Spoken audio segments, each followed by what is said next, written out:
The focus statement is the sentence that includes the points that you are going to explain in your essay.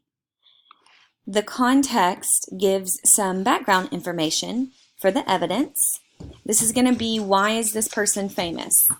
Then the evidence is the information from the text that supports the point that's in your focus statement. In this evidence organizer, you're going to paraphrase information, which means you're going to say the point in your own words and not copy it directly from the biography.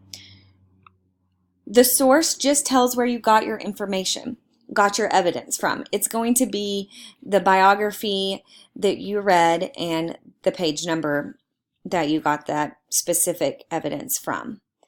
The elaboration is your explanation for why the evidence is an example of the focus statement and why the evidence is important.